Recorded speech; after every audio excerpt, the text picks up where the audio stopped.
Hello, everyone. Welcome to the Write Asylum with Emily Walker and Kay Lee. Today we have a very special guest. Her name is Kim Chance, and she is here with us right now. So, hello, Kim. Hi, how are y'all? We're doing great. How are you? I'm excellent. I am doing excellent. Good. I hear a little bit of an accent. Where are you from? I was originally raised in Birmingham, Alabama, so yes, I've got that southern twang that comes out every now and then. I love it. I love it. That's the twang that the British guys love.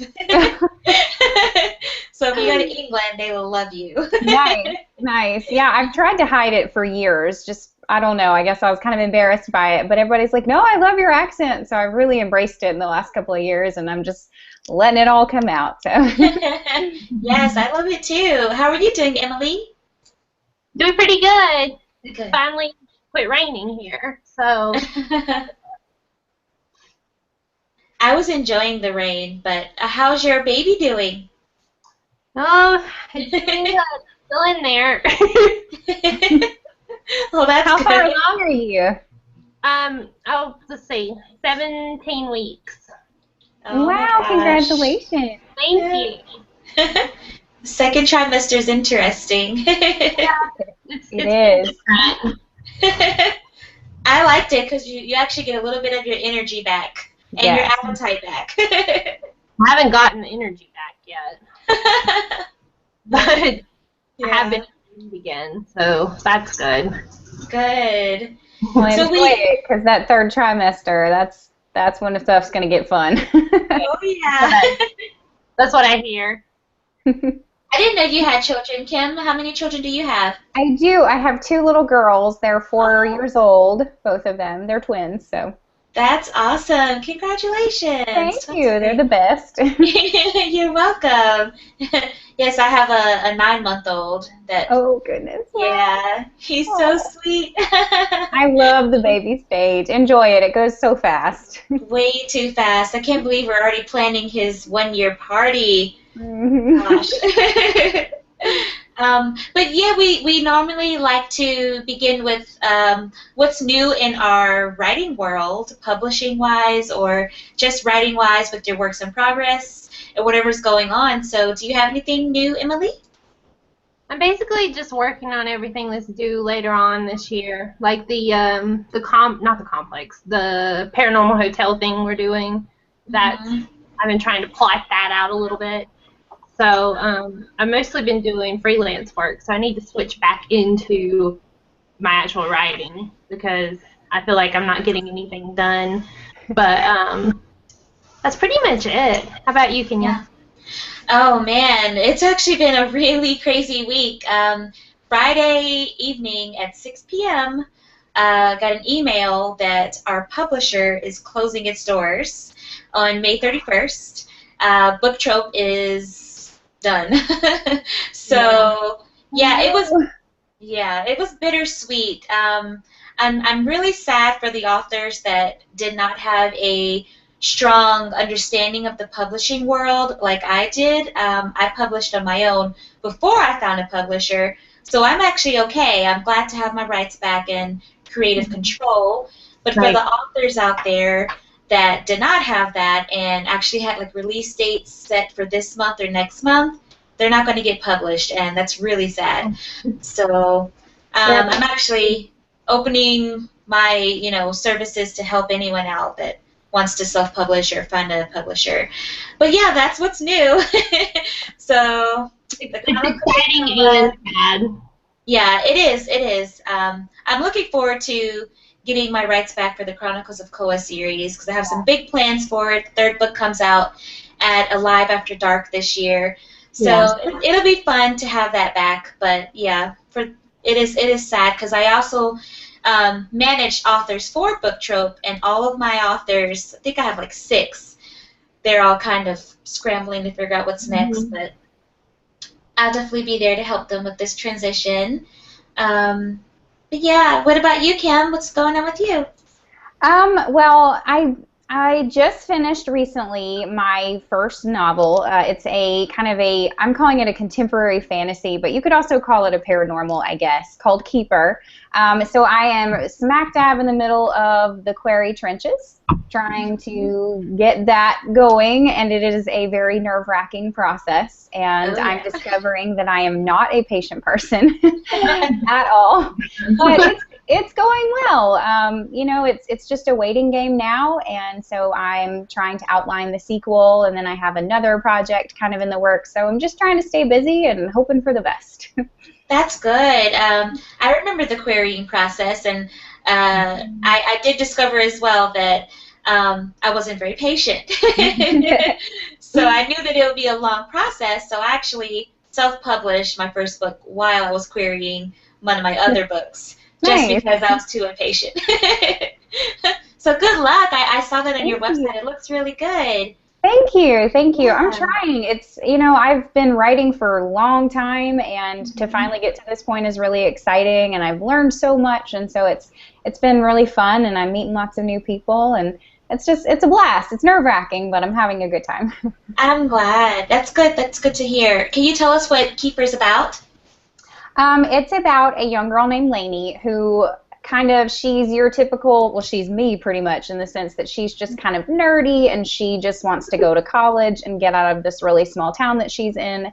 And one day she's out and this apparition of this bloody woman kind of attacks her and she freaks out about it. And this is someone who does not at all believe in the supernatural or the paranormal or anything. Like, if it's not logical, she doesn't believe in it. And so in her quest to kind of find out what is going on with this, she realizes there is a connection between this bloody ghost woman person and her mother who had passed away several years ago. So then she finds out through all kinds of craziness that she is the last remaining person in a line of witches called keepers, and so it's just kind of about her journey in figuring out who she is. And there's this really bad warlock who has the grimoire, which is a powerful spell book, and so she has to kind of steal back that grimoire because she is the only one who can open it because she is the keeper of the grimoire. So that's what it's about, and I am terrible at explaining that. That was terrible. You know what? As you were doing it, I was like, you're doing a great job, because Okay. sometimes I ask people what their book is about, and they can't even tell me what their book is about. Like, so Oh. that's really good, really good. Well, I'm hearing that little voice in my head that's like, oh my gosh, you're tanking this. This is terrible. But I have a blurb on my website that explains it much better than I am explaining it. So. It actually gets better every time you do it. So I would actually practice with every, like, family members and friends. Like, every time you do it, it gets easier. Well, it's ridiculous. Like, I'm a high school English teacher, so it's not like I am not used to getting up in front of people or talking, but it's totally different when it's talking about yourself and your book, and it's just like, this is the first time I've ever done a podcast, too, so I'm kind of nervous.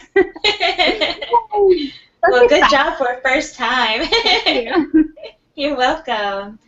And so today we decided to, we normally have a topic, but since you're a big YouTuber, we can talk about that. So do you have any insight or advice, your YouTuber journey?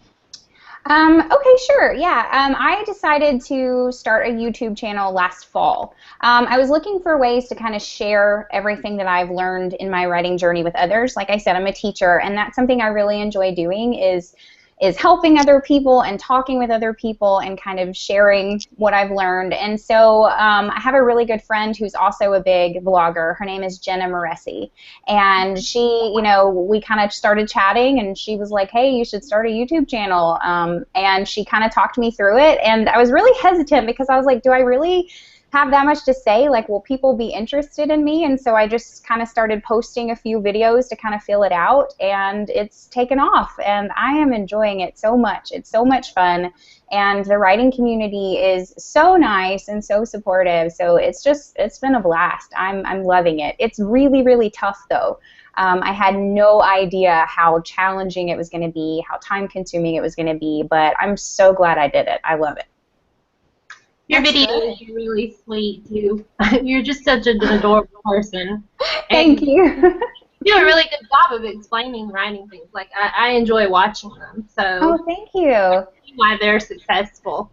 Well, I script them out. A lot of people are always asking me about them. I script them out because I want to make sure that, like this, where I'm fumbling over my words a little bit, I don't want to I don't want to do that on camera. So I research my topic to make sure that, I'm giving good information, and then I kind of script out what I'm going to say. And then I just do lots of different takes and try to get the best one and make sure that it's engaging and exciting and, it's good information. So, but it is a lot of work, but it's a lot of fun too. Definitely is. I don't script anything out. I just go with it. So sometimes it turns into a big old mess. Well, I'm a rambler, so if I don't write it down, I will ramble for 800 years about probably nothing that has to do with the topic. So. Gotcha. Well, that's a good piece of advice then. I'll definitely remember that. I find myself scripting some of them for I think I script more for the Fabulous Fictionistas, but for my channel I kind of just do one take. Because I don't know, I think it works for me, but I think a script is a good idea to stay on topic and not ramble, because you really do only have a very short amount of time to capture people's attention and not lose it. Yes. Yeah. And some of the topics are really complex. Like the one I did this week was on point of view. And so I had to talk about the different types of point of view. And then people were asking me, how do you know which point of view, to choose? And so I try to keep my videos under 10 minutes. And so I really wanted to make sure that I scripted it out so that I, covered everything and did so in kind of a succinct way. Because like I said, I'm a rambler and I didn't want to get off topic. And it was really tough because point of view is kind of a hard topic, and I was like, I don't know, I just picked the one that feels the most natural to me, but here's what I consider, and hopefully it will help you guys. So yeah. Well, awesome. Do you set aside time each week, like a set time to work on your videos? Do you plan ahead and record a lot, or do you just I wish that I could do more ahead of time than I do, but I work full time, and then of course I have the two little ones at home, so it's really hard to find time. And then of course you need light to record a video, or I like to use natural sunlight, so I can't do anything at night. So what ends up happening is I research my topic ahead of time, I write my script, and then Saturday morning I get up super early, distract the kids with cereal and cartoons, and film it Saturday morning.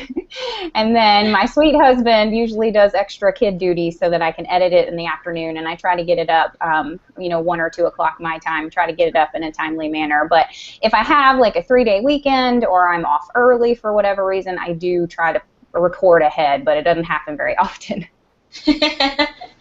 Yeah, that's good. I see this. I do the same thing. It's kind of hard with a baby that doesn't really have a very good sleep schedule right now. I think he's going through a transition with his naps, and like today, yeah, like he normally does like a 2-hour nap today, 30 minutes. So I'm like, ooh, wow. I have my husband to help out. Yes. They will do that continuously. You'll think you have sleep habits down, and then it's going to change on you. So. Yeah. Absolutely. What about you, Emily? Do you set aside time to do your videos every week? Honestly, I usually, excuse me, I usually film them after we film the podcast, just because I'm already set up, and I have my camera, and I just kind of pick a topic at random, and then I film them afterwards. Sometimes I'll set up, like, I had tried to do, like, before we started the podcast, I tried to do, like, Sundays. That would be my day to film everything. But now it's just easier, since I'm already up here and everything, just to film it after we do the podcast. Yeah. Do you still do your makeup tutorials and your writing? I don't. I switched from doing any makeup stuff to just doing the author one. It's been a lot less time consuming, for sure. But I didn't think with the baby coming and everything I could keep up with both. So, excuse me. I'm just trying to focus on this one now. Okay. That sounds good. Yeah, I found that I just started getting serious about YouTube this year. I think I've had my channel for a while, but I just started like making videos, and it is a whole new ball game because I feel like I've I found the key to my fan page and my Twitter and all that stuff, but YouTube is fun but challenging, Yes. and it definitely takes way more work than all of the other social media outlets out there. Oh, So absolutely, absolutely. kudos to you. Thank you. You're Well, welcome. it's hard too because like people's interests are so, short term. So you have to keep it going. And, like I do a weekly blog and it's stressful just to make sure that that gets out. I can't imagine people that do it like several times a week. Like how do they have time to do that? Yeah. In their lives. Yeah. Lives all the time. Put it out. So do you do any kind of marketing for your YouTube channel, or is it just kind of organically grown? It's kind of just an organic thing. I tweet it out on all of my social media, and people have just kind of spread the word. My pal Jenna kind of tweeted out one or two of my videos when I first started to kind of help me get going. So I do have a lot of her followers, so I do owe her kind of a big thank you for kind of helping me get started. But now I'm just kind of, as I continue marketing myself as a writer, I'm meeting more and more people and saying, hey, I have a YouTube channel, you should check it out. And I'm a teacher too, so I've got, a bunch of kids sitting in my room that I can be like, hey, I have a YouTube channel, you should check me out, I'm really cool, which they think I'm cool. So it's getting there, and I think consistency is the key, just, keeping the posting going and posting things that people want to see, which is can be difficult, but people are really good at making requests when I say, hey, what do you want to see a video on? So they're pretty good about telling me what they want to see. So. That's good. That's great. I love that. Were you going to say something, Emily? Nope, I just said that's good. Oh, okay. So, I encourage everybody to give it a shot. I think a lot of people are really intimidated by the idea of putting your face on camera and talking and having everybody see the real you. But, I think the writing community is desperate for it almost. I've had so many people reach out and say that they felt really alone in the process, because it is a very emotional process. And there are a lot of things that happen that people in your real life can't relate to and they don't understand.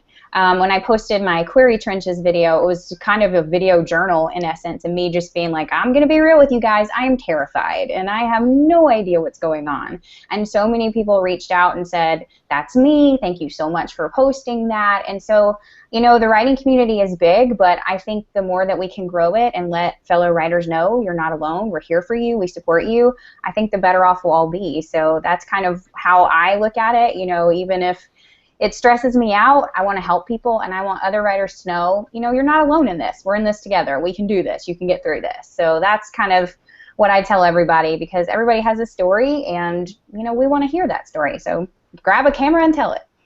Aw, that's awesome. So inspiring.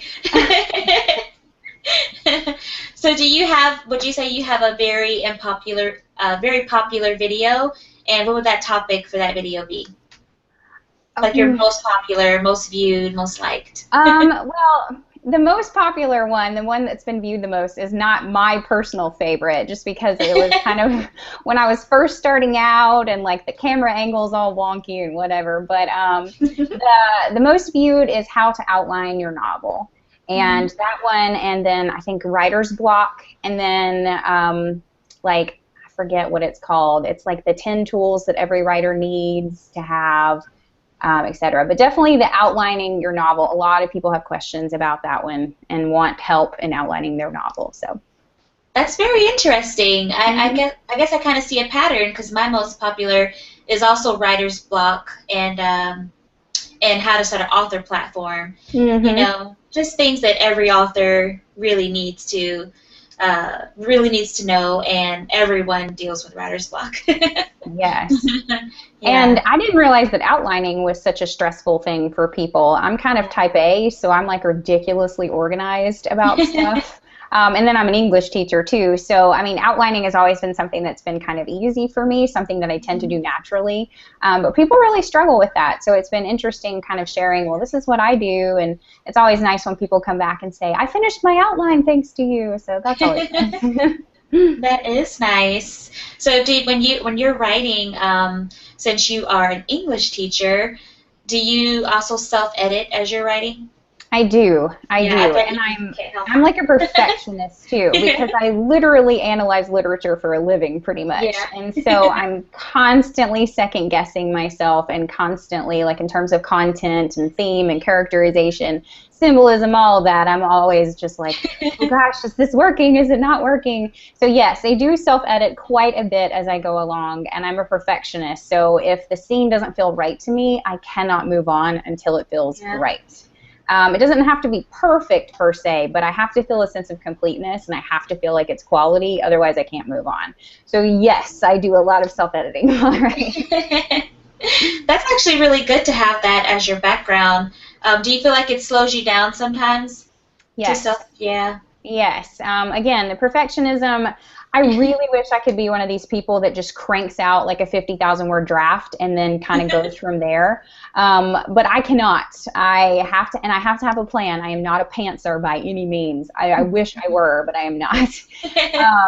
So yeah, I am kind of my own worst enemy in that regard, but when the book is finished, I do tend to have less edits because I've already done quite a chunk of it throughout the writing process. So. Well, It's that's a good good. and a bad thing. Yeah. You come up with cleaner, more concise manuscripts. Yes, yes, definitely. Very good. What would be your biggest advice to someone that wants to start a YouTube channel from scratch? Biggest advice is kind of figure out what you want your channel to look like, sound like, and to be like. Obviously, mine is all about writing advice, and that's kind of my platform there. So kind of figure that out. And then the biggest thing that I've told people is make sure your videos are quality videos, because the quickest way to kind of diminish your credibility is to give bad information. So my best advice is make sure that you research your topic and you know what you're talking about. Now, the writing world is so subjective, and a lot of people do things different ways, and that's fine, but you want to make sure that you're not giving somebody bad advice, because if you do that, the writing community is kind of small, and word's going to spread quickly. So just make sure that you're doing your research and you're making sure that you're putting out quality information, because I think above everything else, quality is going to speak for itself. It doesn't matter if the lighting is bad or the camera work is not great. If you're giving quality information, people are going to watch you. But if you're not, then they're not. So. Yeah, very good advice. Yeah, that I think that should apply for everything. And then to be yourself, like, it's fun. I mean, like, I'm this Disney princess wannabe with an accent, and but my pal Jenna, she's like this tough, she uses curse words every 5 seconds, and she like rocks it. She's amazing, and she's funny and snarky. I cannot be snarky to save my life. So if I tried to be snarky, it would be a big fat epic fail. So be yourself and let people see who you are. At the end of the day, we're all real people, and that's what we want to see is real people. So be yourself. Have fun. That's awesome. I had a question for you. Like you had something to say, Emily. Did you have something? Forgot. Sorry, I'm long-winded. I'll think about it. If you could have anyone come and be a guest on your YouTube channel, who would that be? Like living, dead? Yeah, anyone. Anybody? Living, dead, historical, celebrity. Oh, gosh. Well, okay, I'm going to go with a fictional character. And I would pick Jamie Fraser from Outlander, because he is the perfect man, and he just seems so nice, and I just love him. I think I just want to just sit him in my room and let him be my muse. And he doesn't even necessarily have to talk to me. He can just sit there and just inspire me. Yeah. That's awesome. Would it just be the character or the actor? I'll take both. Sam Hewitt is gorgeous. I will take both. I love it. I had another question. I lost it. What did you say, Emily? See? It's easy to forget. Yeah. It was a really good one, too. What do you guys think? think? What do you guys think it takes to have a successful YouTube channel? I think you were spot on with being consistent and giving good information and being yourself. Yeah, I think those are some of the key things, and also just think about what you like to see in the variety of videos that you watch on YouTube, because I follow a few different vloggers, and I think about what I like about those videos and try to emulate them myself. So yeah, I definitely agree with that. It is hard to be consistent, but I think it is key, because if you have people following you and you disappear for a few weeks, it's not really best practice. Yes, yes. I would And go ahead, I Emily. Sorry. Oh no, you're fine. I would say don't try to be like somebody else though. Like not I know you're saying that you're inspired by other videos, but I would say some people will watch somebody and then try to do exactly what they do. And I think if you're being unauthentic, God I can't talk, unauthentic, then it shows. People will know that right away. So you have, like you said, have to be yourself. Don't try to be somebody else, and don't try to do exactly what somebody else does, because then you're not being yourself. Yeah, and it shows. And I remember my question now. What is your number one tip for defeating writer's block? Okay, my number one tip is a website. It's called Okay. writeordie.com. Have any of you used Write or Die? I, Go ahead. oh no, I was just gonna say I have it. It's I it's have. amazing. Basically, it's a way to rapid draft. It's kind of, you pull it up and you start typing, and if you stop typing, it starts playing really awful sounds, like your screen turns red, and it basically starts yelling at you if you don't keep writing. So I love it. Like, sometimes, because I'm a perfectionist, I get stuck in boxes and I can't get myself out of them. And so I just pull up Write or Die and I tell myself, just write. Even if I'm just writing, I'm writing crap, this is terrible, blah, blah, blah. Like, just keep going, because eventually the juices are going to flow and you're going to get yourself out of it. And my good friend always says, you can edit words on a page, you can't edit a blank page. So just get up and write, even if you know you're writing crap, because eventually something quality is going to come out of it. So. Yeah, I agree. Good advice. Yeah, that's one of mine as well, is to, no matter what, sit down in that chair, whether it's a word limit or time limit, just write through, because sometimes you don't feel as inspired as you normally do, but before you know it, you're sitting there with a blank page and you're writing what, like you said, you feel like it's crap, and then bam, some kind of light bulb goes off and you're back to writing brilliant things again. Yes. So yeah, just stay. Yes. And most of the time, most of the time what we think is crap, like if you read back through it, like later on, you're like, oh, hey, this isn't as bad as I thought it was. So the key is just to keep writing. Every time I think about that, I always bring up On Writing by Stephen King, and his story about Carrie going in the trash. Basically, he thought it was crap, put it in the trash, and his wife found it, and made him finish that story, and that was his first big deal. So just remember that. That's huge. Yeah, because we are our worst critics, our own worst critics, and it can be tough. I feel like there's always a point in a story that you get to where you start doubting yourself, and that's one of the biggest hurdles to get over, is to stop doubting yourself. Yes. Yeah. Yes.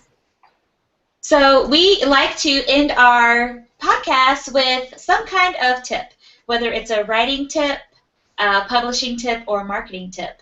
So what tip do you have for us this week, Emily? Okay, so I actually thought about it while we were talking, but it has to do with writer's block, and I was listening to podcast Joanna Penn, which we talk about her a lot. She had Michael Brent Collins on, and I think that he's mostly a horror writer, a horror suspense writer. What he said was, when he's writing, the way he combats writer's block is he'll be writing, I think the example he used is a passage where people are like on top of a building, And he's like, just write something here. And then a cuckoo bird came and like lifted them up. Well, that doesn't make any sense. But maybe a helicopter could have came and got them. And then he goes back and like writes in a helicopter earlier. So those kind of things, like if you write just something in there and keep moving on, it might kind of stimulate some other kind of idea in your head, even if it's just, he called it a crap bird. I think he called it a shit bird, actually. It's like, that's what his English teacher called it, or his English professor called it. You just put a shitbird in there and move on, and then when you come back to the shitbird, you're like, well, this makes no sense, but I think I can change it. So that's my stuff. Awesome. What about you, Kim? I have a lot of people ask me about how to balance life with writing, and I love this question because I work full-time, I have 2 little girls, I have lots of responsibilities, and my best advice is that you have to make writing a priority. You have to make time to put your butt in the chair and get it done. I think I'm a good example of someone who can show you can have a life and you can also be a writer. You just have to make time for it. So I always tell people to pick 1 or 2 days a week that you can devote a certain set of time to writing, and you put it on your calendar, you set an appointment with yourself, and you keep that appointment so that you always have that time. I can't write every single day, but I know that I have that time put into my schedule so that I can write, so it takes a little bit of the stress off of me. So yes, you can write if you have a crazy hectic life like I do. You just have to carve out time for it and make it a priority. So make it a priority, because dreams don't work unless you do. So. Excellent advice. I love it. I have to start quoting that. I usually give some form of marketing advice because that's what I do daily is market other authors. But this time I want to give a writing tip. I just realized I posted on my fan page this week, and people didn't realize that I longhand most of my stories, and it's because I don't know, somehow the creative juices flow better with a pen and a paper for me. I do my second drafts on Word documents, but I always, always, always have a notebook with me. There's always a notebook in my purse, my gym bag, everywhere. And if I forget, I will email myself ideas on my phone. Or I'll dictate it to Siri and text it to myself or email myself, because you never know when you're going to have a really brilliant idea just pop into your mind at, you know, the dentist's office or anywhere, and you want to make sure you have some way to put that down, because just like a dream, it can fade as quickly as it came. So I would say to always keep a notebook with you, or, you know, even if you have a notebook, you have your phone. No one goes without their phone anywhere. So, you know, put that idea down and don't lose it. So that's me for this week. Yeah, thank you. You guys had some great advice, and it was such a great podcast today. Kim, you are brilliant, and you definitely glow and shine on camera. Thank you. So you're welcome. I'm sweating over here. I am so nervous right now. I think you did a fantastic job. Thank you. And we would absolutely love to have you again to learn more about your query journey. It's something that all authors, you know, even if you go to self-publishing route, we still want that, you know, that gatekeeper and that person to say, I believe in you, and put you in front of the publisher you deserve. So we'd love to hear more about that. Yes, I would love to. Excellent. We will definitely stay in touch, and I will make sure that this video goes up on the website, thewriteasylum.com, with links to all of Kim's social media. And you can also find the video on Adventures with Kay and Lee, and on Emily Walker's YouTube as well. So it was great to see you guys, and we will see you guys next Sunday. Bye. Bye. Bye.